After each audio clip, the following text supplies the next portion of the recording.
నమస్కారం. ఈరోజు కంచర్ల మోహన్ అలియాస్ రాజు అనే ఒక అంతర్రాష్ట్ర నేరస్తుడిని ఈరోజు పట్టుకోవడం జరిగింది. ఇతను దాదాపు 40 అఫెన్సెస్లో అంతకుముందు 40 అఫెన్సెస్ చేస్తున్నాడు. ముఖ్యంగా ఇతను హౌస్ బ్రేకింగ్ బై నైట్, అంటే రాత్రిపూట ఇంటి తాళాలు పగలగొట్టి ఇతను అఫెన్సెస్ చేస్తుంటాడు. ఆల్రెడీ ఇతని మీద 40 అఫెన్సెస్ ఉన్నాయి.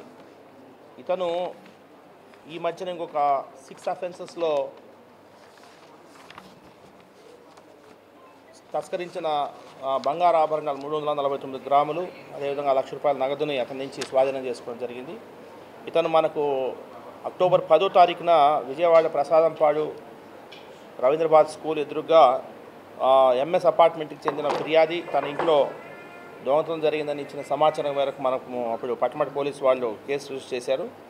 అతను రాత్రి 9:30 నుంచి ఉదయం 7:30 లోపల ఇతను కిటికీలో నుంచి మెయిన్ డోర్ యొక్క బోల్ట్ తీసి మెయిన్ డోర్స్ ఓపెన్ చేసి ఇంట్లోకి ప్రవేశించి బెడ్రూమ్లో కబోర్డ్లో ఉన్న 2 బంగారు నాన్తాడులు, అదేవిధంగా చెవిదిద్దులు, ₹2,20,000 దొంగతనం చేశారు. దీని మీద కేసు నమోదు చేసి ఈ కేసుని సెంట్రల్ క్రైమ్ పోలీస్ వారికి బదిలీ చేయడం జరిగింది. ఎందుకంటే ఇది గ్రేవ్ క్రైమ్ కాబట్టి సిసిఎస్ వారు ఈ క్రైమ్ ఏదైతే ఉందో పట్టమటి పోలీస్ స్టేషన్లో జరిగిన నేరాన్ని వారు దర్యాప్తు చేస్తూ ముఖ్యంగా డీసీపీ క్రైమ్ తిరుమలేశ్వర రెడ్డి, అదేవిధంగా అడిషనల్ డీసీపీ రాజారావు పర్యవేక్షణలో క్రైమ్ ఏసీపీస్ వెంకటేశ్వర్లు, అదేవిధంగా లక్ష్మీనారాయణ వాళ్ళ సిబ్బందితో ప్రత్యేక బృందాలుగా ఏర్పడి ఈరోజు ఒక మంచి నేరస్తుని పట్టుకోవడం జరిగింది. మిగతా జిల్లా పోలీస్ యంత్రాంగానికి కూడా మనం చెప్పడం జరిగింది. ముఖ్యంగా ఇతని మీద విశాఖపట్నం, కాకినాడ, ఈస్ట్ గోదావరి, వెస్ట్ గోదావరి, కోనసీమ, రాజమండ్రి, ఏలూరు, కృష్ణా, ఎన్టీఆర్, గుంటూరు, ప్రకాశం, హైదరాబాద్ వీటిలో 40 కేసులు ఉన్నాయి. ఇప్పుడు మాకు దొరికిన ప్రాపర్టీ 26 లక్షల విలువ చేసే ప్రాపర్టీ ప్రకాశం జిల్లా ఒంగోలు తాలూకా పోలీస్ స్టేషన్లో ఒక దొంగతనం చేస్తున్నాడు. ఎన్టీఆర్ జిల్లా విజయవాడలోని పట్టమటి పోలీస్ స్టేషన్ పరిధిలో 2 దొంగతనాలు చేస్తున్నారు. అదేవిధంగా చిలకలూరుపేట పోలీస్ స్టేషన్ పరిధిలో ఒక దొంగతనం, కోనసీమ అమలాపురంలో ఒక దొంగతనం, ప్రకాశం జిల్లా దోర్నాల్ పోలీస్ స్టేషన్ పరిధిలో ఒక దొంగతనం, అదేవిధంగా బాపట్ల జిల్లా అద్దంకి పోలీస్ స్టేషన్ పరిధిలో ఒక దొంగతనం చేసి ఉన్న క్రైమ్స్లో పట్టుబడిన బంగారాన్ని ఈరోజు మీకు స్వాధీనం పరచడం జరిగింది. సో వెళ్లే ముందు ప్రతి సందర్భంలో నేను చెప్తుంటాను, LHMS lock house monitoring system అనేది విరివిగా ఉపయోగించుకోమని ప్రజలకు చెప్తూనే ఉంటాము. బట్ అన్ఫార్చునేట్లీ కొంత దాని మీద అవేర్నెస్ ఇస్తున్నా కూడా ప్రజలు దాన్ని అప్రమత్తంగా లేకపోవడం వల్ల బయటకు వెళ్ళేటప్పుడు ఈ లాక్డ్ హౌసెస్ మీద సర్వేలెన్స్ కానీ లేదంటే మానిటరింగ్ కానీ పెట్టే అవకాశం ఉన్నా కూడా ప్రజలు దాని వైపున మొగ్గు చూపట్లేదు.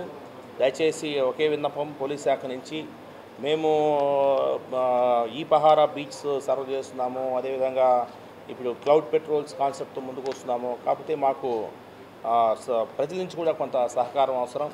అదేవిధంగా సీసీ కెమెరాస్ కూడా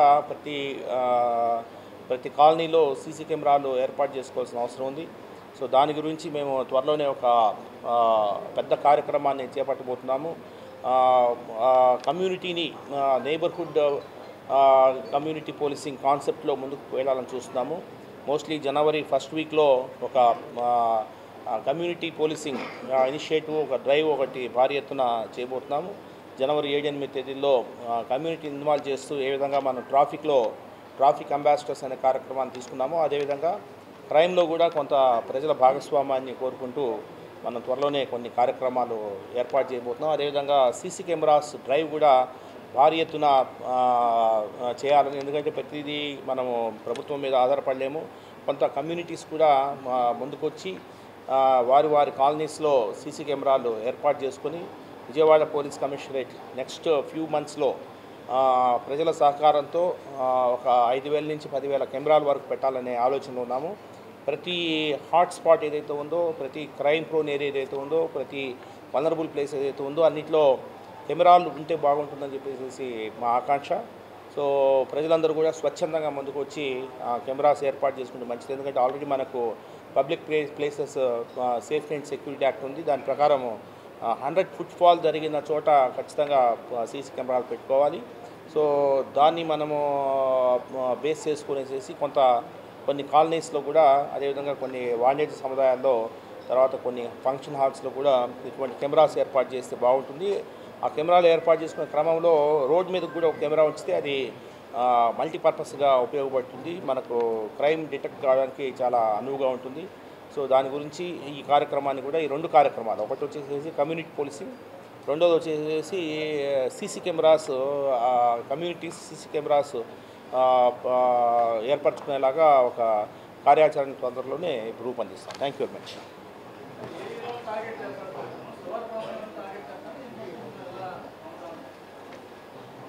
అంటే ఇక్కడ ఎంఓ బట్టి క్రిమినల్స్ ఏం చేస్తారంటే, ఎంఓ బట్టి మోడస్ ఆపరండి బట్టి చేస్తుంటారు. కొందరు ఓల్డ్ క్రిమినల్స్ అయితే వాళ్ళకి తెలిసిన ఏరియా ఎక్కడ పొటెన్షియల్ దొంగతనాలు, కొన్ని పొటెన్షియల్ ఏరియా ఎంచుకొని చేస్తుంటారు. తర్వాత కొందరు వచ్చేసి ముఖ్యంగా అంతర్రాష్ట్ర దొంగలు, వీళ్ళు ఏంటంటే రైల్వే స్టేషన్ దిగుతుండగానే అనువుగా ఎక్కడికి పోతే అక్కడికి వెళ్ళేసేసి చేస్తుంటారు. ముఖ్యంగా రక్కీ నిర్వహిస్తారు, పగలపూట రక్కీ నిర్వహిస్తారు. సో ఆ రక్కీ నిర్వహించేటప్పుడు మనం కొంత అవకాశం ఉంటుంది. ఎవడో కొత్త వ్యక్తి వచ్చి మన ఏరియాలో రక్కీ చేస్తున్నాడు అనే ఒక ఇన్ఫర్మేషన్ కానీ మనము చేసుకోగలిగితే బాగుంటుంది. సో దాన్ని బట్టి మనం కొంత దీని మీద ఇంటెలిజెన్స్ కూడా డెవలప్ చేసుకోవచ్చు. అందుకే ఇప్పుడు డ్రోన్ పెట్రోల్స్ కానీ ఇవన్నీ కూడా దాని గురించే చేస్తున్నాం. ఫ్యూచర్లో ఈ క్లౌడ్ పెట్రోల్స్లో ఏంటంటే ముఖ్యంగా పగటిపూట క్లౌడ్ పెట్రోల్స్ ప్రస్తుతం మన దగ్గర ఉన్నవి పగలు మాత్రమే చూడగలవు కాబట్టి, నైట్ విజన్ ఇంకా దీంట్లో రాలేదు కాబట్టి, పగలపూట ఒకవేళ ఈ వ్యక్తి ఏదైతే ఉందో మన ప్రాపర్టీ అఫెండర్స్ దీనికి సరిపోలున్నాడా, అవి కూడా తొందరలోనే ఎఫ్ఆర్ఎస్ కెమెరాస్ ఉపయోగించుకునేసి చేయాలనే ఆలోచన కూడా ఉంది. సో ఏదేమైనప్పటికీ కొంత వినూత్నంగా ముందుకు వెళ్ళాలనే ఆలోచన. ప్రతి లా అండ్ ఆర్డర్ ఇష్యూ కావచ్చు, ప్రతి క్రైమ్ ఇష్యూ కావచ్చు, టెక్నాలజీని ఉపయోగించుకొని ముందుకు వెళ్ళాలనే ఆలోచనతో ఉన్నాం. ఖచ్చితంగా నెక్స్ట్ 2025లో క్రైమ్ని ఎలా తగ్గించాలి దాని మీద ఒక ప్రణాళిక తయారు చేస్తున్నాము. ఒక యాక్షన్ ప్లాన్తో ముందుకు వస్తాం. త్వరలోనే యాన్యువల్ క్రైమ్ మీట్ కూడా, ప్రెస్ మీట్ కూడా పెట్టినప్పుడు మీకు అందరికీ వివరిస్తాం. Thank you.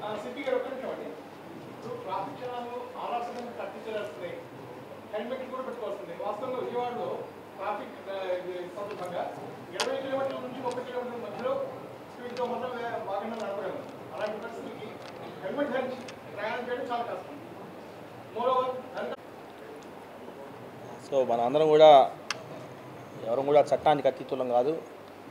ముఖ్యంగా హెల్మెట్ అనేది మీరు గమనిస్తే, నేను కూడా అదే అపోహలు ఉండేవాడిని. టౌన్స్లో యాక్సిడెంట్స్ జరగవు, టౌన్స్లో మనుషులు చచ్చిపోరు, ఏదైనా ఉంటే ఒక ట్రాఫిక్ కంజెషన్ ఇన్కన్వీనియన్స్ ఉంటుంది తప్పనిచ్చి స్పీడ్ అనేది తక్కువ కాబట్టి ఎక్కువ యాక్సిడెంట్స్ జరగవు అన్న భ్రమలో నేను కూడా ఉన్నాను చాలా రోజుల వరకు. కానీ విజయవాడ పరిస్థితి అలా లేదు. దయచేసి అర్థం చేసుకోండి. ఒక పటమట అనేది మీకు అందరికీ తెలుసు కదా, మనకు సిటీలో ఉన్న ప్రాంతమే. పటమట పోలీస్ స్టేషన్లోనే మనకు దాదాపు ఈరంతా చూస్తే దాదాపు 40 మంది చనిపోయారు. So very unfortunate. సో మనకు ప్రాబ్లం ఏంటంటే, విజయవాడ క్యారెక్టరిస్టిక్ మీకు సెంటర్లో నుంచి హైవే పోతూ ఉంది. సో పెద్ద పెద్ద లారీలు కావచ్చు, కంటైనర్ కావచ్చు, అన్నీ కూడా దీని నుంచి పోతున్నాయి కాబట్టి, విజయవాడ నగరంలోంచి పోతున్నాయి కాబట్టి, ఇంకా కొద్ది రోజులు మనము ఈ బైపాస్, వెస్ట్ బైపాస్ మనకు తయారయ్యేంత వరకు ఇది తప్పదు. సో ఖచ్చితంగా మీకు ఒకే ఒక ఉదాహరణ చెప్తాను. మొన్న 25వ తారీఖున క్రిస్మస్ రోజున మా ఏఎస్ఐ అసిస్టెంట్ సబ్ ఇన్స్పెక్టరు ఆయన డ్యూటీకి వెళ్ళి వస్తూ ఉండి పెద్ద యాక్సిడెంట్ అయింది, పడినాడు. ఆ రోజు నుంచే మనము హెల్మెట్ అవేర్నెస్ స్టార్ట్ చేశాం. ముఖ్యంగా పోలీసు వాళ్ళు హెల్మెట్ ధరించకపోతే చాలా సీరియస్గా ఉంటుందని చెప్పేసి ఆ రోజు మార్నింగే నేను టెలికాన్ఫరెన్స్ చెప్పడం జరిగింది. ఆ రోజే అతను పెట్టుకున్నాడు. So he survived. ఒకటి ఏంటంటే, మనకు చలాన్స్ మీ మీద గట్టిగా చలానాలు రుద్ది మిమ్మల్ని ఏదో ప్రజల్ని హింసాలని కాదు, కానీ కొంత అవేర్నెస్ అనేది చెప్తూనే ఉన్నాం. ఈరోజు కాదు, దాదాపు 6 months నుంచి ట్రాఫిక్ మీద అవేర్నెస్ క్రియేట్ చేస్తున్నాము. తర్వాత కొంత అవేర్నెస్ మెటీరియల్ పెట్టిస్తున్నాము, కొంత వాట్సాప్లో పంపిస్తున్నాము. తర్వాత గౌరవ హైకోర్టు వచ్చేసి చాలా స్ట్రిక్ట్ కాంప్లైంట్స్ అడుగుతూ ఉన్నారు. ఎందుకంటే ఎంవీ యాక్ట్ కొత్త రూల్స్ వచ్చాయి. సో దాన్ని బట్టి మనము ఖచ్చితంగా చలాన్స్ ఖచ్చితంగా విధించాల్సిందే. ఎటువంటి పరిస్థితుల్లో యాక్సిడెంట్స్ తగ్గించాలా అని ఒక దీంతోనే ఒక మంచి దీంతోనే మనం ముందుకు పోతున్నాము. ప్రజలు కూడా దయచేసి అర్థం చేసుకొని కొంత ట్రాఫిక్ వైలేషన్స్ చేయకుండా ట్రాఫిక్ నియమాలను పాటిస్తూ కొద్దిగా హెల్మెట్ పెట్టుకోవడం కావచ్చు, కొద్దిగా స్పీడ్ తగ్గించడం కావచ్చు, లేదంటే బైక్ రేసెస్లో పార్టిసిపేట్ చేయకపోవడం కావచ్చు. ఇలాగా కొన్ని మనము చేస్తే ఖచ్చితంగా యాక్సిడెంట్స్ తగ్గిస్తాము. 2025లో డెఫినెట్గా మీరే చూస్తారు. 2025లో ఖచ్చితంగా ఈ ఈ ఎన్ఫోర్స్మెంట్ కొంత జరిగితే చాలా ఇంప్రూవ్మెంట్ ఉంటుందని నేను భావిస్తాను. We are committed. ఎటువంటి పరిస్థితుల్లో మనకు యాక్సిడెంట్స్ తగ్గాల, అది బైక్ కావచ్చు, లేదంటే మోటార్ సైకిల్ కావచ్చు, లారీ కావచ్చు, కంటైనర్ కావచ్చు, అందరికీ ఒకే రూల్. చట్టమే. నేను ఒకసారి రివ్యూ చేస్తాను. ఆటోస్ ఎంతమంది, మీరు మంచి పాయింట్ చెప్పారు.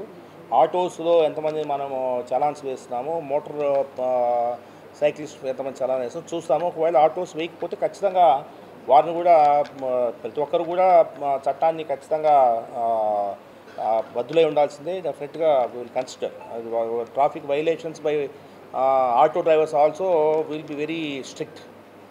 ఖచ్చితంగా చూస్తాను. Look in to that. Correct. So ఈ పార్కింగ్ ప్లేసెస్ ఇవంతా కూడా ఇష్యూస్ ఎలా ఉంటాయంటే, ఈ పార్కింగ్ ప్లేసెస్ ఇవన్నీ కూడా అందుకే మీరు ఇక్కడ పెట్టడం కూడా అందుకే అస్త్రం అనే యాప్ ద్వారా మేము చాలా ఇంటర్వెన్షన్స్ తీసుకున్నాము. ఇప్పటి నుంచి అస్త్రం ద్వారా ఏం ఇంటర్వెన్షన్స్ తీసుకున్నాము మీకే చెప్తాం. చాలా ఇంటర్వెన్షన్స్ తీసుకున్నాము. సో మీకు ఏదైనా ఉంటే త్వరలోనే పబ్లిక్ నుంచి కూడా ఒక ఫీడ్బ్యాక్ తీసుకోవాలని చూస్తున్నాం. సో ఖచ్చితంగా మేము పబ్లిక్ నుంచి ఫీడ్బ్యాక్ తీసుకొని కూడా డెఫినెట్గా మీరు ఏదైతే ఇష్యూస్ మీరు రైజ్ చేస్తున్నారో, కొంత సోషియో ఎకనామిక్ ఇష్యూస్ కొన్ని ఉంటాయి. అంటే ఉదాహరణకి బడ్డీ కొట్టుని తీసేయమంటారు, లేదంటే తోపుడు అని తీసేయమంటారు. సో అక్కడ కొంత ఆలోచన చేసి ఎట్లా చేయొచ్చు అనేది ఆలోచించి వారికి జీవన భృతి పోకుండా, అదేవిధంగా కామన్ మ్యాన్ కమ్యూటర్ వచ్చేసి ఎటువంటి అసౌకర్యం లేకుండా వెళ్ళేటట్టు మేము చూస్తాము. Your suggestions are noted. Thank you. So Gannavaram నుంచి వెస్ట్ బైపాస్ మీదకి భారీ వాహనాలు వదిలితే ఎలా ఉంటుందని దాని మీద వెళ్ళి వచ్చాము. తొందరలోనే కలెక్టర్ గారితో కూడా డిస్కస్ చేయాలా. త్వరలోనే ఒక 2-3 డేస్లో will take some decision. Thank you.